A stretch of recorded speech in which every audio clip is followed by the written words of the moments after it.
नाज़रीन, नेतन्याहू जब वाशिंगटन के दौरे के ऊपर है और वहां पर बहुत सारे कंट्रोवर्शियल प्लान्स फलस्तीनियों के हवाले से बन रहे हैं और इजराइल जो भी मंसूबे बना रहा है उसका अंजाम मुकम्मल फेलियर है, उसका अंजाम एब्सोल्यूट डिफीट होगा। नाज़रीन, फलस्तीनी रेजिस्टेंस ने हिला के रख दिया है इजराइल को, लिटरली हिला के रख दिया है। 20 इजरायली फौजियों को निशाना बनाया है। फलस्तीनी रेजिस्टेंस ने एक बहुत बड़ा घात लगाते हुए 20 इजरायली फौजियों को निशाना बनाया है।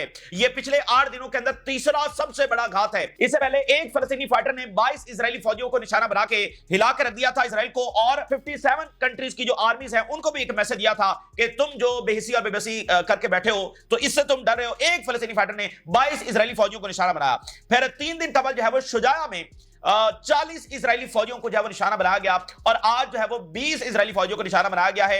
ये कोई मामूली नंबर्स नहीं है। इजरायली फौजियों को इतने बड़े नंबर्स में हिट करना, और मॉडर्न तरीन वेपन्स उनके पास हैं और जदीद तरीन टैंक्स हैं और मजबूत तरीन पर्सनल कैरियर्स हैं, मुकम्मल एयरफोर्स की सपोर्ट हासिल है। और गजा तो एक मलबे का ढेर है और अबू बैदा ने बताया है कि हमने उसी मलबे के ढेर से जहां से दुश्मन जो है वो इमेजिन भी नहीं कर सकता था, हमने वहां से निकलकर जब दुश्मन को जब अटैक किया है। और इससे एक और बात भी नाज़रीन साबित हुई है, वो इस तरह से कि इजरायली जो जनरल्स हैं और उनके जो एक्सपर्ट्स हैं वो ये राय रखते हैं, और जो नेतन्याहू की जंग की मुखालफत कर रहे हैं वो ये राय रखते हैं कि अगर हमने फौज गजा में डिप्लॉय की, इसको जो हम ऑक्यूपाई करने की बात कर रहे हैं, अगर हमारी फौज वहां पर डिप्लॉय होगी तो फिर हमारे लॉसेस जारी रहेंगे, क्योंकि हमास तो खत्म नहीं हुई है। हमास फिर कहीं से निकल कर आएगी, वो हमला करेगी, हमारे फौजी जब वहां पर मरते रहेंगे और अल्टीमेटली जो है इन लॉसेस को बर्दाश्त ना करते हुए हमें वहां से जब विड्रॉ करना पड़ेगा।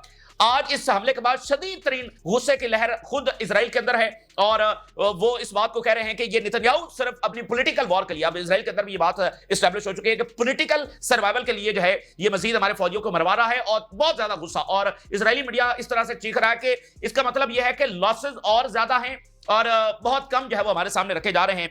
तो ये तफसीली आपके सामने रखेंगे। दूसरी तरफ नेतन्याहू की वाशिंगटन में मीटिंग हुई है ट्रंप के साथ, और फलस्तीन से मुतालिक बहुत सारे कंट्रोवर्शियल और खतरनाक मंसूबे सामने आए हैं। फलस्तीनियों को डिस्प्लेस करने की खुलकर जो है वो दोबारा से बात की गई है। और इसी दरमियान एक और वाकया हुआ है that will go down into history. याद रखा जाएगा हिस्ट्री में नेतन्याहू जो कि इंटरनेशनली जो है वो एक वॉर क्रिमिनल जिसके अरेस्ट वारंट्स निकले हुए हैं, और सब यूनाइटेड नेशन, तमाम आर्मी इंस्टीट्यूशंस ने, ह्यूमन राइट्स के ऑर्गेनाइजेशंस ने, बहुत सारे कंट्रीज ने ये डिक्लेयर कर दिया है, ब्रिक्स ने डिक्लेयर कर दिया है कि वहां पर जेनोसाइड हो रही है। तो इस वॉर क्रिमिनल जो इंटरनेशनली जिसको डिक्लेयर किया हुआ है उसने ट्रंप साहब को नोबेल पीस प्राइज के लिए नॉमिनेट कर दिया है। यानी ये निजाम जो है वो पूरी तौर पर अपनी साख खो बैठा है। नोबेल पीस प्राइज के लिए किसने नॉमिनेट किया? नेतन्याहू ने, और उस शख्स को किया है जो इस सारे जुल्म में उसकी सपोर्ट कर रहा है। तो मुझे बता दें कि अच्छा इसको अमेरिकन किस तरह से देख रहे हैं, और ट्रंप जो है वो अगर नेतन्याहू के साथ इस तरह से खड़े होने का फैसला कर रहा है इस सारे पीछे बैकग्राउंड के बावजूद, तो फिर इसका जो रिजल्ट है वो क्या निकलने जा रहा है, और ये जो सारे प्लान्स वहां पर बन रहे हैं क्या ये काबिल अमल हैं और इसके क्या कॉन्सिक्वेंसेस आने वाले हैं, ये तफसीली हम बात करेंगे। नाज़रीन, नेतन्याहू के होते हुए किसी अमन की कोई उम्मीद अगर कोई रखता है तो वो गलतफहमी का शिकार है। और जहां तक ट्रंप की बात है तो इस सेंचुरी का सबसे बड़ा जोक ये है कि ट्रंप कोई पीस मेकर है। अच्छा, इस मीटिंग से मुतालिक जो कोई ये उम्मीद रखे हुए था, या मीडिया की सारी कवरेज इस अंदाज में हो रही थी कि सीज फायर होने जा रहा है, यानी परमानेंट सोल्यूशन, और ट्रंप बड़ा प्रेशर डाल रहा है, ये तमाम मीडिया भरा पड़ा है। और उस वक्त भी हमने ये बात की थी कि ये जो ट्रंप ट्वीट कर रहा है ना, इसके ऊपर एतबार नहीं किया जा सकता, ये सीज पर और आगे पीछे ट्वीट कर रहा है, क्योंकि जो ईरान के साथ डिप्लोमेसी हो रही थी और ड्यूरिंग द डिप्लोमेसी अटैक हो गया, तो उसके बाद आप एतबार नहीं कर सकते कि ड्यूरिंग द डिप्लोमेसी वो डिप्लोमेसी को जवाब बनाकर जब वो अटैक कर दें। और कल हमने आपके सामने ये रिपोर्ट रख दी थी कि फलस्तीनियों को डिस्प्लेस करने का जो मंसूबा बनाया गया था वो पसे पर्दा जारी है, उसे ये पीछे नहीं हटे हैं। और आज क्या हुआ है कि खुलकर नेतन्याहू और ट्रंप ने, वो कहते मिली थैले से बाहर आ गई, वो ट्रंप और नेतन्याहू ने जब वो खुलकर कह दिया कि फलस्तीनियों को यहां से लीव करना है और डिस्प्लेस होना है, और जो कि बहुत बड़ी बात है इस तनाजुर में कि ट्रंप के तनाजुर में, नेतन्याहू के तनाजुर में नहीं, क्योंकि ट्रंप जो है वो अरबों को गारंटी दे रहा है, वो बाकी जो अपने वोटर्स हैं उनको ये कन्वे कर रहा है कि मैं तो जंगें रुकवा रहा हूं, मैं तो गजा में अब सीज फायर करवा रहा हूं, ठीक है। तो उसके तनाजुर में कि ये बंदा किस तरह से अपनी साख तबाह कर रहा है और इन तमाम रियासतों के साथ जो है वो किस तरह से झूठ बोल रहा है, तो अब ये मिडिल ईस्ट के मालिक को भी इसका अंदाजा हुआ है।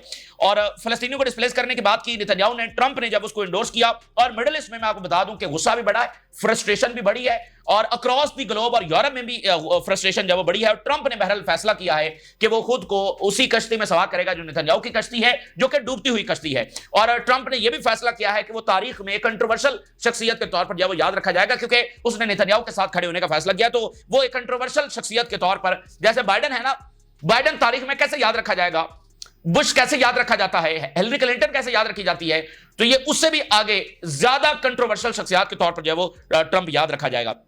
और नेतन्याहू की जो मीटिंग हुई वो डिनर पर, ये यानी उसके एजाज के अंदर डिनर रखा गया और ट्रंप जो है उसके दाएं बाएं जानिश बैठे हुए थे, ठीक है ना, दाएं में। और जो अमेरिकन एम्बेसडर टू इजराइल है वो नेतन्याहू के साथ आया था, वो भी इस मीटिंग के अंदर जब वो मौजूद था। और अमेरिका फर्स्ट की पॉलिसी को ट्रंप ने साइड पर रखते हुए इजराइल फर्स्ट की जो पॉलिसी है उसको आगे बढ़ाया। और एक और दिलचस्प बात, इसमें ईरान के ऊपर जो विक्ट्री है उसको सेलिब्रेट किया गया कि नेतन्याहू ने ट्रंप को मुबारकबाद दी, ट्रंप ने नेतन्याहू को मुबारकबाद दी कि हमने क्या ग्रेट विक्ट्री जो है वो ईरान के ऊपर हासिल कर ली है। वो विक्ट्री जिसको खुद अमेरिकन मानने के लिए तैयार नहीं है, जिसको इजरायली सेटलर्स मानने के लिए तैयार नहीं है, जिसको दुनिया में कोई मानने के लिए तैयार नहीं है, उस विक्ट्री को जो है वो सेलिब्रेट किया गया।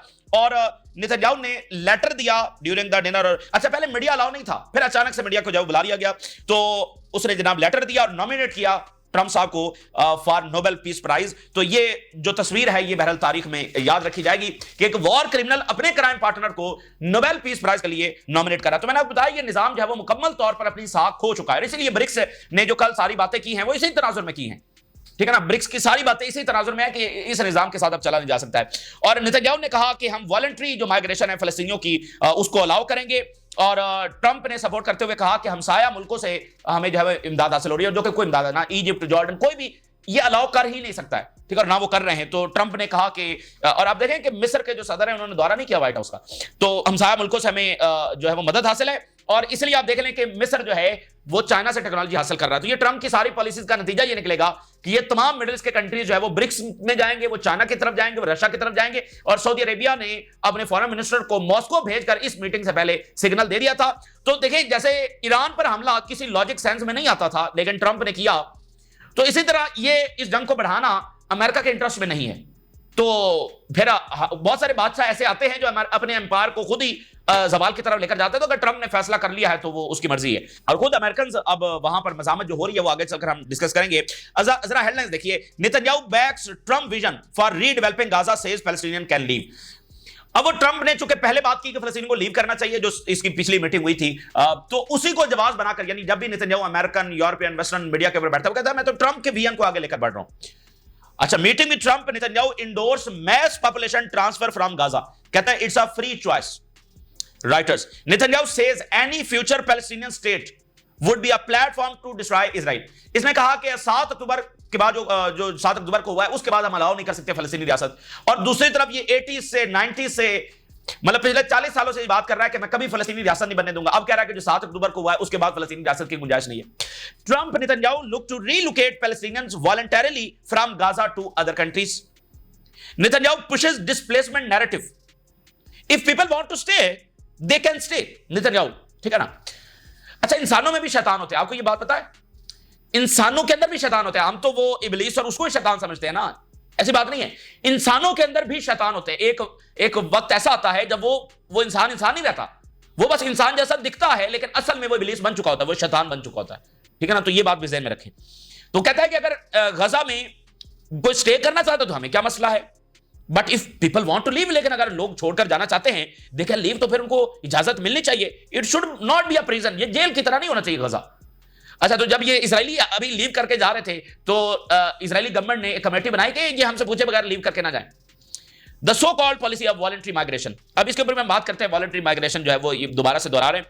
We had great cooperation from many countries around Israel, something good will happen. वही महदूद डिक्शनरी 40-50 वर्ड्स की ट्रंप ने, यानी नेतन्याहू ने ये कहा, ये पिछला जुमला उसने दोहराया। साथ ही ट्रंप बोला कि जो हमसाया मुल्क हैं जॉर्डन और मिस्र और इसकी वो बात कर रहा था, इससे हमें बड़ा कॉपरेशन हासिल हो रहा है और something good will happen. Netanyahu nominates Trump for Nobel peace prize as Gaza bleeds.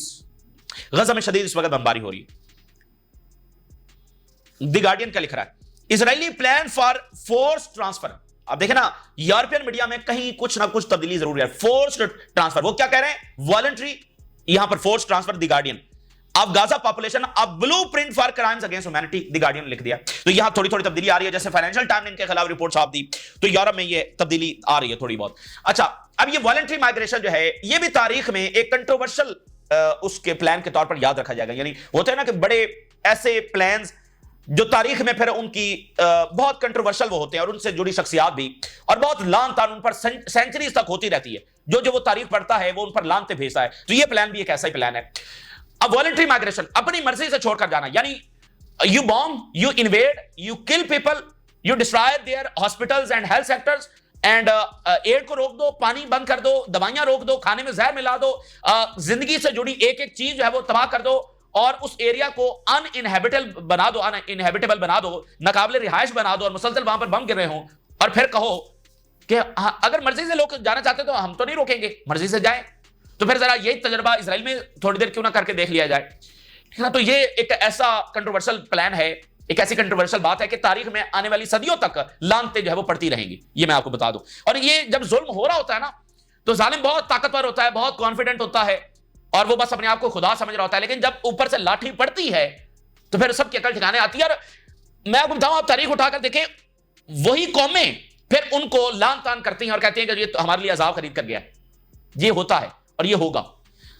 अच्छा, तो अब और इसे आप एक और इंटरेस्टिंग चीज देखें, ये जो वॉलंटरी माइग्रेशन और ये सारी बातें कर रहे हैं गजा के हवाले से, इससे एक और चीज सीखनी चाहिए, और दुनिया इस तनाजुर में देख रही है कि आज एक खुला सच हमारे सामने है कि गजा में क्या हो रहा है, वेस्ट बैंक में क्या हो रहा है, लेबनान में क्या हो रहा है, ईरान के खिलाफ क्या हो रहा है, यमन के खिलाफ क्या हो रहा है। एक खुला सच हमारे सामने है, उसको भी ये कैसे ट्विस्ट करके, स्पिन करके, स्मोक स्क्रीन क्रिएट करके, कैसे नैरेटिव जो है वो हमारे सामने पोर्ट्रे कर रहे हैं। एक खुले नंगे सच को भी, जो हमारे सामने लाइव स्ट्रीम हो रहा है, उसको भी ऐसे झूठ से बांध रहे हैं। तो आप जरा नोट करें नाज़रीन, कितनी दिलचस्प बात है कि इन्होंने हिस्ट्री तो इन्होंने लिखी है ना, और भाई आपने और मैंने थोड़ी लिखी है, हिस्ट्री तो इन्होंने लिखी है, खासकर जो पिछले 500 साल की हिस्ट्री है वो इन्होंने लिखी है। तो इन्होंने हिस्ट्री में क्या क्या झूठ बोले होंगे जो हिस्ट्री पढ़ाई जाती है, और इन्होंने कजाफी के मुतालिक क्या झूठ बोले होंगे, सद्दाम हुसैन और बशार अल-असद के खिलाफ क्या झूठ बोले होंगे, उनको कैसे पोर्ट्रे किया होगा, जो आज के दौर में ये इतना खुला सच जो है वो हमारे सामने ऐसे ये स्मोक स्क्रीन जो क्रिएट कर रहे हैं। पिछली सेंचुरीज में इन्होंने क्या कुछ बोला होगा। तो ये तो सब कुछ ही चैलेंज हो गया है, सब हर चीज की क्रेडिबिलिटी जो है वो डिस्ट्रॉय हो गई है। और मैं आपको बता दूं, दुनिया जो आगे चलेगी उसका मरकज गजा है। दुनिया की जो भी आगे पॉलिसी बननी है, जो अलायंसेस बनने हैं, जो जियो पॉलिटिक्स आगे निकलेगी और निकल रही है, वो गजा ही से निकल रही है। तो ये बात भी इस तनाजुर में बड़ी इंटरेस्टिंग है, इस पर गौर होना चाहिए। नेतन्याहू जो है वो जुमेरात तक अमेरिका में होगा और मुलाकातें होंगी, बाकी जो ज़ायनिस्ट हैं और आगे पीछे और सेनेटर्स और उनके साथ जब इसकी मुलाकातें होंगी और मुकम्मल लॉबिंग। और नेतन्याहू ये चाहता है कि इस मामले के एंड तक ये खिंच जाए, कोई फैसला ना हो, क्योंकि फिर जो इजरायली पार्लियामेंट है वो भी रिसर्च पर चली जाएगी और फिर इसकी गवर्नमेंट जब वो गिराई नहीं जा सकती। अच्छा, अब बात यह है कि यूरोप और मिडिल ईस्ट इसको किसी सूरत जो है वो अफोर्ड नहीं कर सकते, इसको बर्दाश्त नहीं कर सकते। यानी बॉटम लाइन ये है, यूरोप इसको अफोर्ड नहीं कर सकता, और यूरोप में अगर कोई गवर्नमेंट फैसला करेगी इसराइल के साथ खड़े होने की, तो वो अपने पूरे कॉन्टिनेंट का नुकसान करेगी और अपने मुल्क का नुकसान करेगी। मिडिल ईस्ट इसको किसी सूरत जो वो अफोर्ड नहीं कर सकता। मिडिल ईस्ट के पास इसके सिवा कोई ऑप्शन नहीं है कि वो इसको रिजेक्ट करेगा, वो इसको रेजिस्ट करेगा, क्योंकि ये वो चीज है जिसके पूरे मिडिल ईस्ट के रियासतों के ऊपर आने वाले हैं और इसके असरात ग्लोबली आने वाले हैं। टर्की के फॉरेन मिनिस्टर ने कल यही बात, इसके असरात जो है वो ग्लोबली आने वाले हैं विदाउट एनी डाउट। तो मिडिल ईस्ट को आगे बढ़ना है और अपनी सिक्योरिटी के लिए, अपने अमन और अपनी सलामती और अपने मफादात के लिए आगे बढ़ना है। अब मौका वहां पर आ गया। अच्छा, ये ट्रम्प इनसे झूठ बोल रहा था, मिडिल ईस्ट के मुल्कों को कुछ और बयान कर रहा था। अब आप इसके ट्वीट देखें, पिछले 3 दिनों के ट्वीट, और आज कह रहा है फलस्तीनी डिस्प्लेस होंगे। तो एक चीज है ना, वो दुनिया में चलती नहीं है, और वो है झूठ। आपको याद है कि सऊदी अरेबिया और बाइडेन के ताल्लुकात कितने कशीदा हो गए थे। ये जैसे भी मुल्क है ना, जब एक लेवल के ऊपर मामला पहुंच जाता है ना, तो फिर वो ब्रेक लगा देते हैं वहां पर। और मिस्र का सदर अभी तक व्हाइट हाउस में नहीं गया, बावजूद इसके कि ट्रम्प ने उसको इन्वाइट किया हुआ है। उस वक्त भी किया था जब जॉर्डन का किंग गया। तो इसने आकर कहा कि मैं अमन करवाऊंगा, ये गजा का मसला हल करवाऊंगा, तो सब इसके साथ खड़े हुए। अब ये तो बाइडेन से भी अगला साबित हो रहा है, इसके साथ कोई खड़ा नहीं होगा। मैं आपको बता दूं, ये सारे जो ममालिक कहेंगे, चुप करके कहेंगे अच्छा अच्छा वेरी गुड ट्रम्प साहब, ठीक है, और लेकिन ये फिर नीचे से साइड पर होकर अपने मामलात दूसरे अंदाज में देखेंगे, और ये चाइना के करीब होंगे, ये ब्रिक्स के करीब होंगे, ये रशिया के करीब होंगे। इसका नतीजा सिर्फ ये निकलेगा, ये अमेरिका फर्स्ट को उसने बहुत नुकसान पहुंचाया है, और ये रीजन जो है इनके हाथ से निकल जाएगा। एक देखें, एक ट्रंप की आने की वजह से इन मुल्कों ने कहा ना कि ट्रंप आ गया तो हम अब मसला हल करवा देंगे। तो ट्रंप तो मसला हल नहीं, मसला खराब कर रहा है। यानी एक आखिरी चीज जो वो अफोर्ड नहीं कर सकते मिडिल ईस्ट के मालिक, के गजा में जेनोसाइड कंटिन्यू रहे और फिलिस्तीन को डिस्प्लेस किया जाए। तो ये बात तो मैं आपको बता, और यूरोप जो है वो अफोर्ड नहीं कर सकता, क्योंकि यहां से रेफ्यूजीज जाएंगे यूरोप, और यूरोप के लिए रेड लाइन है, मैं आपको बता दूं। और यूरोप ने बहुत बड़ी मिस्टेक की, जो उसने असलिया देता रहा और अभी भी मुल्क दे रहे हैं, तो वो जो है ना अपना नुकसान कर रहे हैं और पूरे कॉन्टिनेंट का नुकसान कर रहे हैं। तो यूरोप इस बात को अफोर्ड नहीं करेगा। अब वो सैंक्शन लगाने की बात कर रहे हैं, अगले हफ्ते हम देखेंगे, लेकिन इसके कॉन्सिक्वेंसेस हैं, बस ये बात है, ठीक है ना। ये मामला सिर्फ गजा तक नहीं है।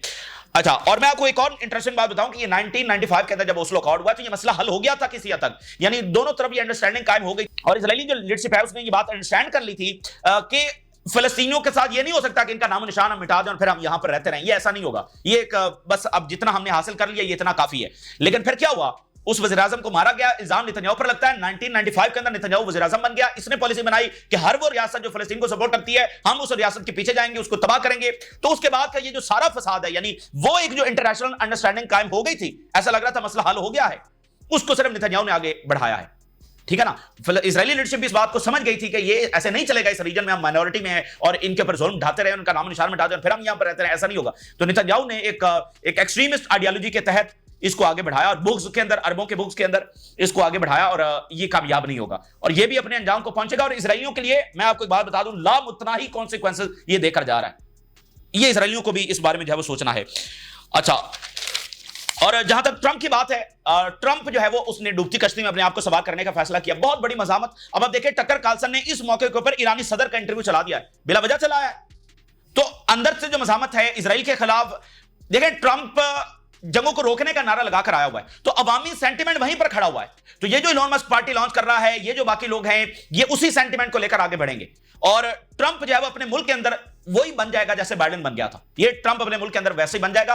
और एप्स्टीन फाइल वाला मसला आजकल वो बहुत ज्यादा इस तरह के स्कैंडल्स हैं। और सबसे बड़ा, अब ट्रंप, इलॉन मस्क ने ये जो 1 ट्रिलियन बजट है इसको क्रिटिसाइज किया कि आप तो जंगों रोकने का नारा लगाकर आए और आप सोशल प्रोग्राम से पैसा निकालकर उसमें डाल रहे हैं डिफेंस में, तो इसका मकसद क्या, आप जंगें छेड़ना चाहते हैं।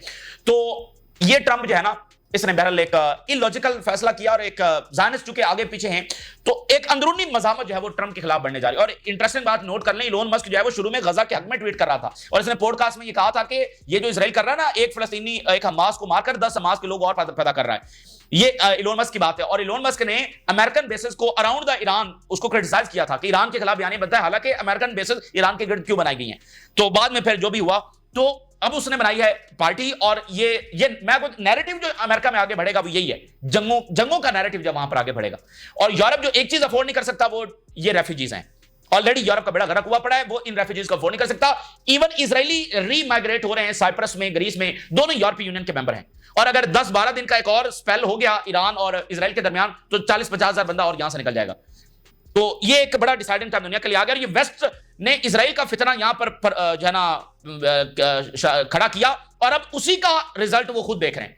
इसी इजराइल ने उनकी साख तबाह की है, इसी इजराइल ने उनकी इकोनॉमी तबाह की है, इसी इजराइल ने उनका इमेज तबाह किया है, इसी इजराइल की वजह से उनको माइग्रेशन भुगतना पड़ी है। जो आज यूरोप का असर है उसके जिम्मेदार सिर्फ और सिर्फ इजराइल है। सीरिया में जंग छेड़ी, माइग्रेशन हुई, इराक में जंग छेड़ी, माइग्रेशन हुई, लिबिया में जंग छेड़ी, माइग्रेशन हुई। लिबिया तो है इस तरफ और सामने यूरोप है। तो ये सारी जंगें जो इसने छेड़ी हैं, और अब ईरान की जंग छेड़ी तो 40-50 हजार बंदा जब वो पहुंच गया यूरोप मजीद। तो ये सारी इजराइल की छेड़ी जंगें हैं। और सूडान और सोमालिया और अफ्रीका, ठीक है, अफ्रीका में यूरोप खुद बहुत कुछ करता रहा है। तो अब वो लम्हा आ गया है कि ना यूरोप की वो इकोनॉमी है, ना यूरोप की सोसाइटी उसको अफोर्ड करने के लिए तैयार है, और ना ही अमेरिकन सोसाइटी जंगों को मजीद बर्दाश्त करने के लिए तैयार है। और ट्रंप जिस बात की बुनियाद रख रहा है वो तो साल की जंगें हैं। मतलब फलस्तीनियों को ये 2 महीनों बाद डिस्प्लेस कर देंगे और उसके बाद सऊदी अरेबिया के जो ओहदेदार हैं वो तल अवीव उतरेंगे और नेतन्याहू के साथ तस्वीर बनाएंगे, ऐसा होने वाला है। ये तो फिर साल की जंगें हैं, ये वो रास्ता लिया गया है। ठीक है, तो इसका अंजाम फिर क्या होगा मैंने आपके सामने रख दिया। और ऑन ग्राउंड रियलिटी क्या है भाई, पहले तो हमास को हराएंगे तो फलस्तीन और गजा के ऊपर कब्जा करेंगे ना। पहले तो हमास को हराएं, और हमास जिस तरह से इनके इतने बड़े नंबर्स के अंदर हलाकतें कर रही है, ये तो एक बहुत बड़ी तहरीक खुद इजराइल के अंदर से। और जो हरीदी है, अब फौज की शॉर्टेज है, फौजी मजीद मर रहे हैं, ऊपर से वो कह रहे हैं हरीदी भर्ती करो, और हरीदी भर्ती होने वाले नहीं है। तो एक बहुत बड़ा क्राइसिस खुद इजराइल के अंदर खड़ा है। और अब जरा हेडलाइन देखिए, major ambush in Gaza kills 5 Israeli troops and injured 14, जिनमें ये बाकी क्रिटिकल इंजर्ड है, 5 मौके के ऊपर मारे गए। और इसने इजराइल को जो है वो पूरी तरह से हिला कर रख दिया। अबू बैदा ने कहा threaten more Israeli losses after Beit Hanoun operation. सिर्फ एक जगह पर यह ऑपरेशन किया गया है, और अबू बैदा ने कहा कि हमने operation heavy blow to occupation military prestige, ये जो बड़ा बना फिरता है ना, इसको हमने इसकी ईंट से ईंट बजा दी है। और फ्रॉम द वेरी र्यून्स, यानी वो जो तबाह हाल एरिया है, वहां से निकलकर हमने ये अटैक किया, और हैवी लॉसेस हम इनको पहुंचाएंगे। डे बाय डे इनके लॉसेस बढ़ते चले जाएंगे, और इंटायर गाजा स्ट्रिप में ये हमारे ऑपरेशन जारी हैं। और अगली उन्होंने बात की कि अगली बार ये अपने फौजी भी यहां से उठा नहीं पाएंगे, उनको भी रेस्क्यू नहीं कर पाएंगे, वो भी हमारे कैप्टिव्स बनेंगे। और fighters alone set the term and map of the future course. तो ये हमास तो 6 महीने साल तो ये कम से कम लड़ ही सकती है। तो ग्राउंड रियलिटी तो ये है। तो वो बैठकर वहां पर प्लान बनाता रहे। अब वो टोनी ब्लेयर कल से जो है वो वजाहत देता फिर रहा है कि मैं तो इसमें नहीं हूं। और अब देखें ना, एक और तारीख जिसने गजा में जुल्म की हिमायत किया वो खुद इबरत का निशान बनाए, चाहे वो कोई लीडरशिप हो, अब इलोन मस्क भी तो गजा में ये स्पेशल इकोनॉमिक जोन और स्मार्ट जोन बना रहा था। इलोन मस्क और ट्रम्प ये दोनों मिलकर प्लान बना रहे थे, आज एक दूसरे के दुश्मन बने फिरते हैं। तो गजा में बच्चों को मारकर कोई कुछ हासिल करने वाला नहीं है। Israel on blast, Israeli media expose report in Gaza ambush. अब वो इजराइल हिला हुआ है और मीडिया चीख रहा है कि हमसे इतने ज्यादा लॉसेस छुपाए जा रहे हैं, क्योंकि इस वाकये के बारे में पहले बताया गया कि 2-3 सिर्फ इजराइल फौजियों निशाना बने, फिर अचानक पता चला नहीं तो ये तो 20 है। और Israel is facing mounting scrutiny and accusations of suppressing real time information, कि असल जो इंफॉर्मेशन है हमसे छुपाई जा रही है। Censorship to control public consciousness, सिर्फ पब्लिक ओपिनियन को और पब्लिक से चीजों को छुपाने के लिए, क्योंकि गुस्सा बढ़ेगा तो ये लॉसेस छुपाए जा रहे हैं। तो इजरायली मीडिया अब इस वाकये के बाद कह रहा है कि इसका मतलब यह है कि रियलिटी कुछ और है गजा में, जो लॉसेस हमें बताए जा रहे हैं उससे कहीं ज्यादा लॉसेस हैं। और फिर इन्होंने प्राइवेट आर्मीज भी तो वहां पर दाखिल कर रखी है, उनके जो लोग मरते हैं उनको ये पता नहीं कहां दफन करते हैं और कहां समुद्र में फेंक देते हैं। और इंटेंशनली हाइडिंग, जानबूझकर इजरायली आर्मी छुपा रही है। इजरायली मीडिया कह रहा है the true number of casualty, जो असल तादाद में हलाकते हैं वो ये छुपा रहा है। Arguing that it is part of broader strategy, ये नेतन्याहू की ब्रॉडर स्ट्रेटजी है, engineering Israeli public consciousness, concealing human losses to preserve civil resilience amid continued warfare, ताकि अवामी ज्यादा मजामत ना हो। ये ब्रॉडर स्ट्रेटजी कैसा, ताकि नुकसान जब छुपाया जा सके।